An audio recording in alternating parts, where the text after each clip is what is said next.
Salut tout le monde. On va en parler sur tous les matchs du week-end. On va commencer par Galatasaray. Galatasaray a gagné face à Rizespor 5-0. Un but de Davidson Sanchez, un but d'Abdul Kerim Bardach, un but de Gabriel Sara, un but de Dries Mertens et un but de Barish Alper Yilmaz. Première période. Oh, ça a été bien, mais on a eu quelques petits frayeurs. Alors, on a eu un coup franc après 3 minutes. 3 minutes après le coup d'envoi de la première période, on a eu un coup franc. Et résultat, Davinson Sanchez a inscrit un but de la tête et en plus sur une passe décisive de Gabriel Sara. C'est incroyable. Après le but du 1-0, on a eu certes quelques petites frayeurs, mais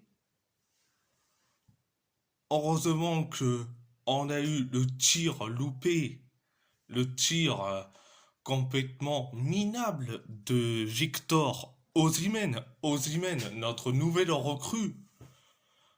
Donc, alors. Mais bon, après ça, on a eu, certes, je crois bien, un coup franc, mais c'est Abdul Kerim Bardach qui a mis le but du 2-0. Et au tout début, j'ai cru que c'était Victor Osimhen. Au tout début. J'ai cru que c'était Victor Osimhen, mais non, c'était Bardach qui a inscrit le but du 2-0. Bon.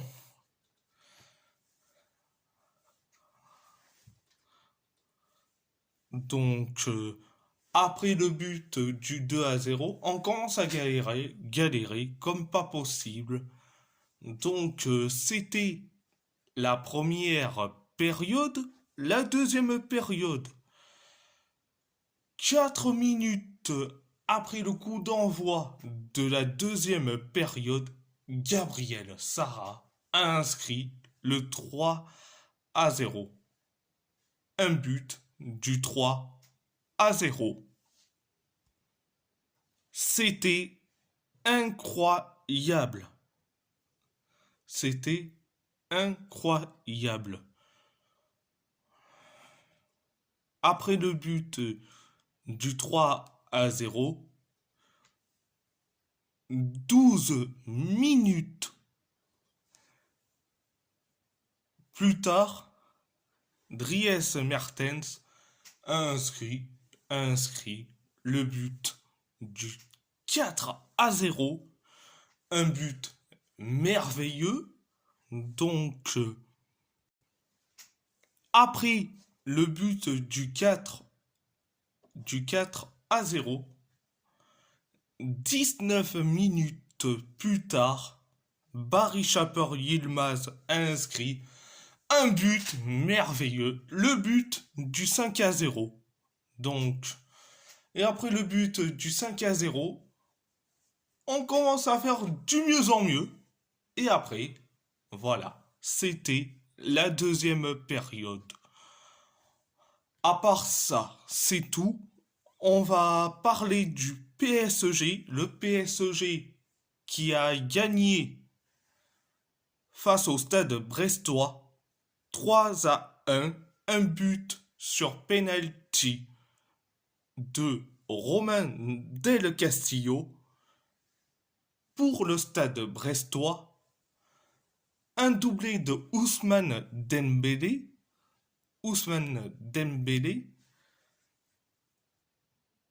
et un but de Fabien Ruiz, surnommé pour beaucoup de supporters parisiens Lara Fabian, pour le PSG. Pour le PSG. Première période catastrophique. On a créé des occasions. On a eu la possession. On a créé des occasions avec des tirs cadrés, des tirs soit sur le gardien ou soit à côté ou soit sur le poteau. Et après, Nuno Mendes qui a fait une faute sur Ludovic Ajorc, résultat penalty, et Del Castillo a inscrit le but du 1-0. Et après le but du 1-0, on commence à être du mieux en mieux jusqu'à que Ousmane Dembélé a réussi à marquer un but de la tête quand même. Un but de la tête. Résultat, un partout. Un partout. Après le but du un partout, c'était la première période. Après la première... c'était la première période. La deuxième période, c'est riche en émotions. On a eu tirs cadrés, des tirs à côté, jusqu'à que Fabien Ruiz a inscrit un magnifique but. Un magnifique but. Donc, le but du 2-1. Après le but du 2-1, quelques secondes plus tard, Ousmane Dembélé a inscrit le but du 3-1. Après le but du 3-1, on commence à être du mieux en mieux, tranquille, etc., etc. Donc, c'était la deuxième période. À part ça, c'est tout. On va parler de l'AS Roma qui a fait un match nul face au Genoa. Un partout.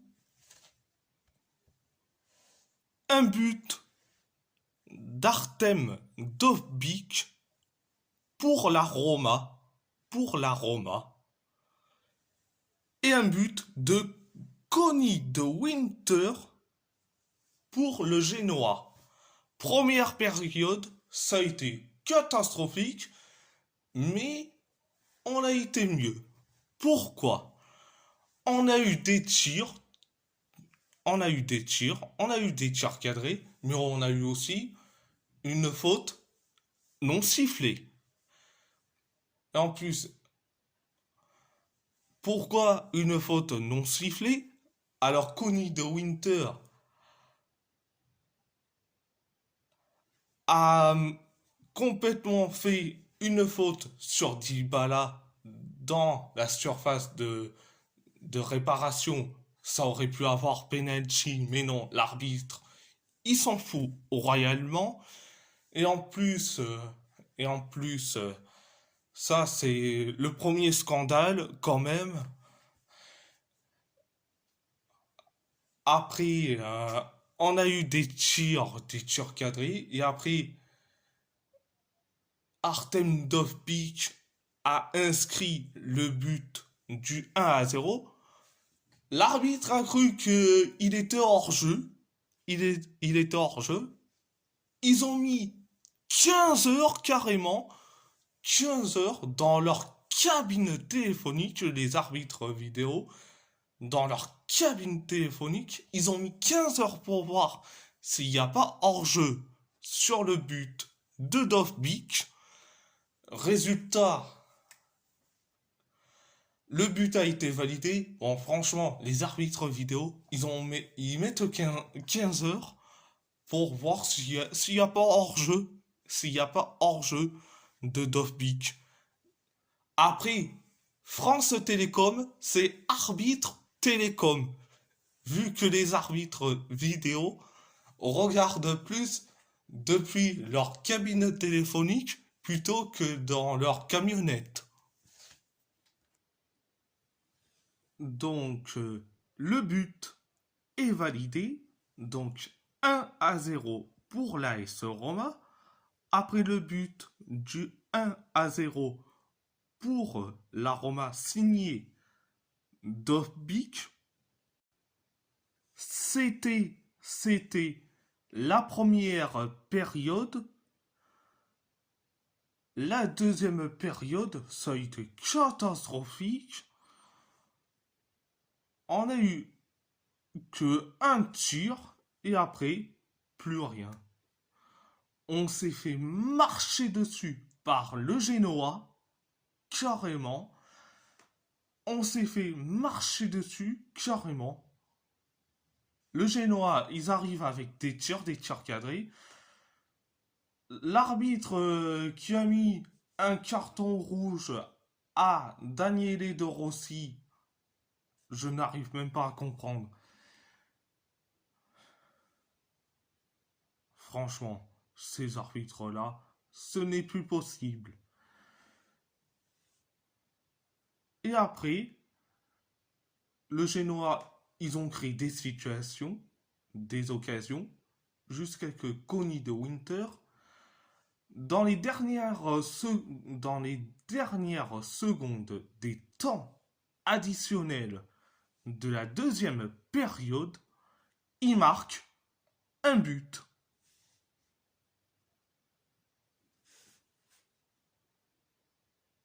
Le but du 1 partout.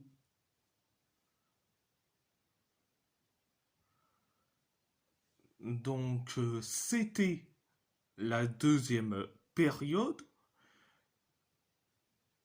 Et à chaque fois que De Winter il fait des fautes sur nos joueurs, il a eu 0 carton jaune. Il a eu 0 carton jaune. Aux yeux des arbitres, De Winter a le totem de Koh-Lanta ou quoi?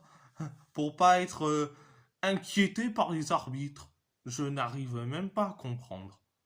Donc, à part ça, c'est tout. C'est tout. On va parler du FC Porto qui a gagné à l'arraché face à Farense 2-1, un but sur penalty de Galeno et un but de Samu Omorodion pour le FC Porto, un but de Tomane pour Farense. Première période. Certes, catastrophique. On a eu la possession, on a eu plus de tirs cadrés. C'est soit c'est sur le poteau, soit c'est à côté, ou soit c'est capté par Ricardo Veilo, qui est le gardien de Farense. Donc, et Farense, ils ont tiré eux aussi, mais c'est capté par Diogo Costa. Donc, j'arrive même plus à comprendre les premières périodes. Mais bon, ça a été catastrophique en première période. C'était la première période. La deuxième période, il y a eu une faute d'un joueur de Farense sur Galeno, résultat penalty. Galeno a inscrit le but du 1-0. Après le but du 1-0, 3 minutes plus tard, Tomani a inscrit le but du 1 partout. Carrément, nos défenseurs sont à la rue complet, comme pas possible. Après le but du 1 partout, on commence à galérer et on a tiré à côté ou soit des tirs cadrés jusqu'à que Samu Omorodion a inscrit le but du 2 à 1. Après le but du 2-1 signé Omorodion,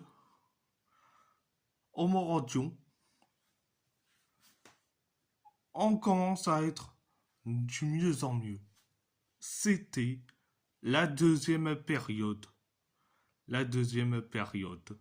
À part ça, c'est tout. On va parler de Wolverhampton qui a perdu face à Newcastle 2-1. Un but de Mario Lemina pour Wolverhampton. Un but de Fabian Schär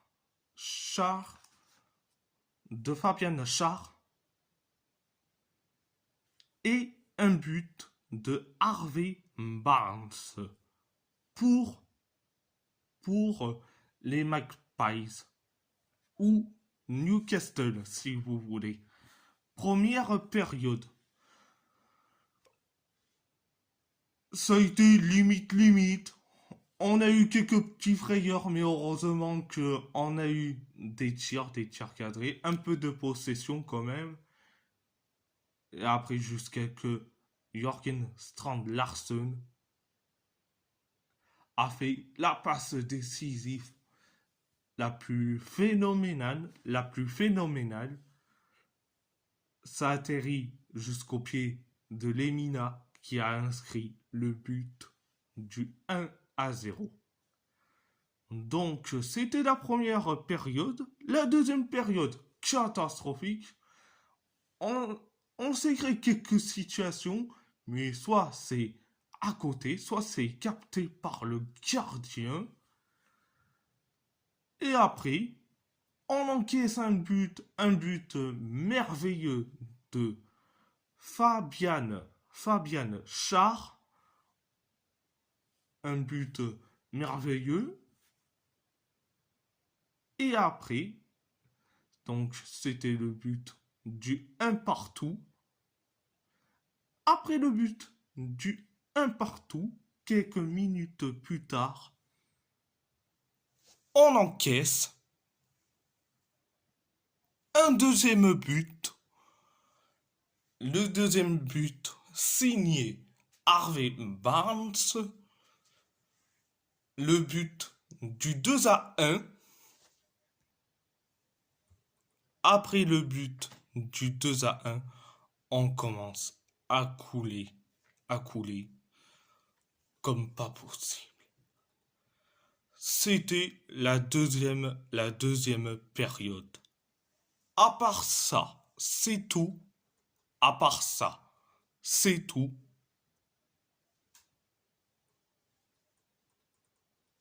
On va parler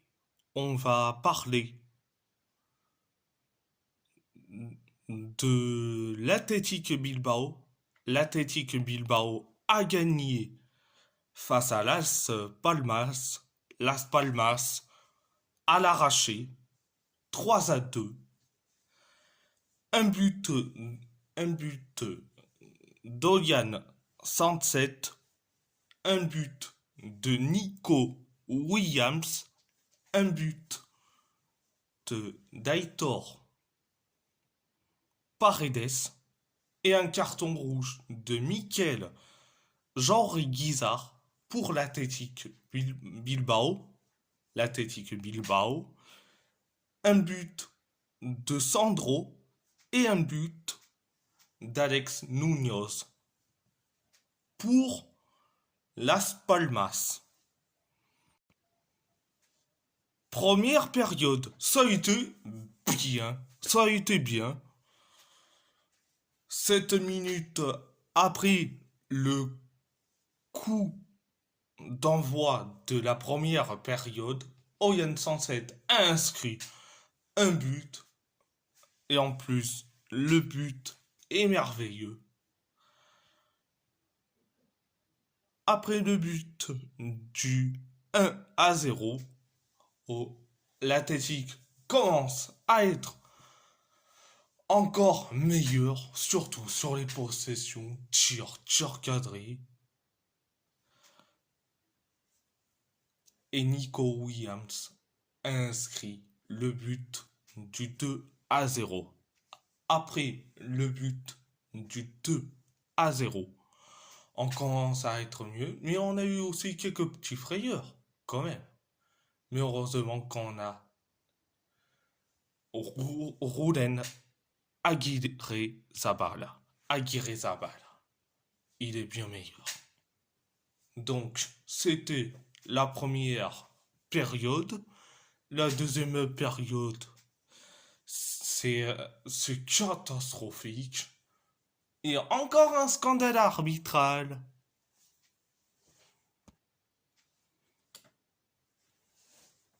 La deuxième période, ça a été catastrophique et un scandale arbitral.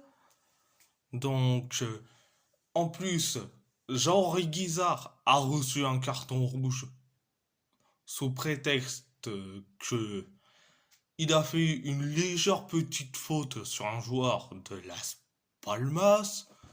Pour moi, ça mérite pas un carton rouge quand même. Résultat, l'Athletic, c'est l'équipe le plus souvent volée et dans les matchs de Liga quand même. Donc, après que Jean-Henri Guizard est sorti et on se trouve à jouer à 10 contre 11, bravo monsieur l'arbitre d'avoir fait du grand n'importe quoi quand même. Donc, après l'exclusion de Jean-Henri Guizard, Sandro a inscrit le but du 2-1 sur coup franc. Après le but du 2-1,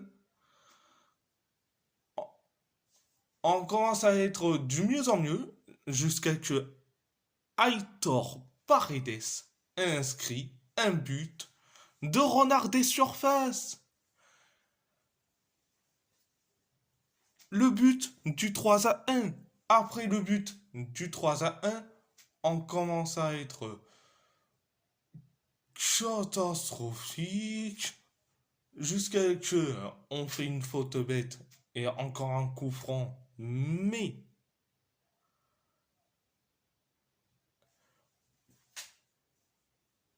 malheureusement, on encaisse un autre but. Le but du 3-2. Signé Alex Munoz. En plus, j'avais cru qu'il y avait un carton. Oups, j'ai failli dire carton. J'ai cru qu'il y aurait pu avoir un hors-jeu. Un hors-jeu, mais non. Donc, il n'y a pas eu hors-jeu, donc c'est donc le but du 3-2. Et après ça, on galère, comme pas possible. Après le but du 3-2, on galère, comme pas possible.